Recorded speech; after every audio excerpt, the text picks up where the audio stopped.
dibantu oleh beliau, dan alhamdulillah kita saat ini tanah yang punya Pak John Sindayang itu sudah SHM.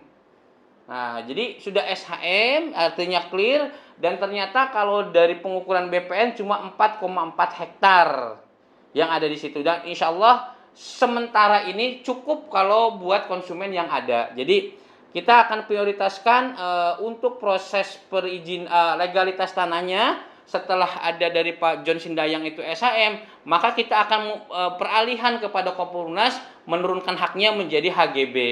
Itu yang akan kita lakukan. Jadi sudah clear di situ. Sudah ada SHM-nya, sudah dari BPN, sudah clear. Nah, kemudian proses perizinannya, karena di situ adalah proses perizinannya harus melalui KRK, konfirmasi peruntukan ruangnya. Nah, kebetulan kalau di luar Jawa itu ada satu proses mekanisme, karena mereka juga membutuhkan investor. Jadi kalau seandainya di situ memang peruntukannya bukan perumahan, itu dibukalah tahap proses perubahan peruntukan. Berbeda dengan di Jabotabek ini sudah penuh lah, kalau kita membangun rumah diusahakan kita harus clear di masalah peruntukan lahannya, terutama lahan yang dipergunakan itu harus perumahan, ada perumahan kepadatan tinggi, sedang, nah itu dan sebagainya. Nah, hal yang itu yang harus kita perhatikan. Tapi kalau di luar dari wilayah Jawa, karena mereka memungkinkan masalah seperti itu, mereka masih membuka. Dan alhamdulillah mungkin mudah-mudahan dalam minggu-minggu ke depan itu bisa terrealisasi. Nah, masalahnya setelah selesai legalitas tanah, itu ada perubahan dalam proses perizinan.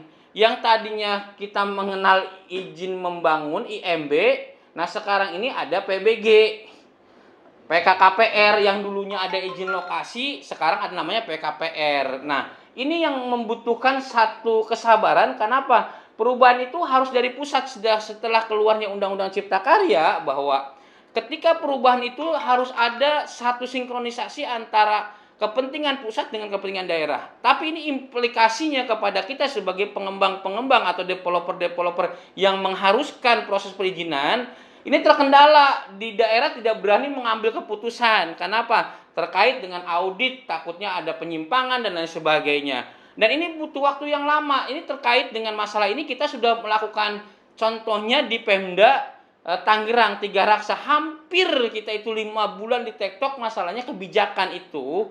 Dan akhirnya tapi alhamdulillah sudah ada solusinya. Setelah, kalau dulu zaman dulu ada izin lokasi, pertama setelah peruntukan ruang, ada yang namanya izin prinsip atau IPPT, kemudian ke PRT, ke BPN, baru nanti dikonfirmasi ke PTSP untuk mengeluarkan izin lokasi. Nah, kalau sekarang ada perubahan seperti ini, ternyata daerah belum bisa melakukan itu karena terkait dengan masalah elektronisasi. Artinya semua sistemnya itu sudah harus ter-online. Jadi semua seperti, dan ini menjadi kendala. Nah, hal yang semacam inilah jadi kepengurusan di perizinan juga menjadi kendala bagi kami sebagai seorang developer. Tapi itu bukan menjadi halangan, makanya kita tetap terus berkomunikasi. Nah, baru-baru ini kita bisa ada jawaban, dan selalu komunikasi dengan BKPM pusat seperti apa langkah-langkahnya. Dan langkah-langkah yang kita lakukan memang setelah dapat PKKPR ini kita boleh paralel. Paralel seperti apa? Ya, paralelnya kalau udah PKPR bisa dilakukan perizinan UKL-UPL-nya, andalalinnya, tanah makamnya, set plan-nya, dan lain sebagainya. Nah itu, tapi kalau belum itu terrealisasi sebagai PKPR itu belum bisa dilakukan, kecuali dari pihak Pemda ada saran-sarannya supaya paralel kita mempersiapkan.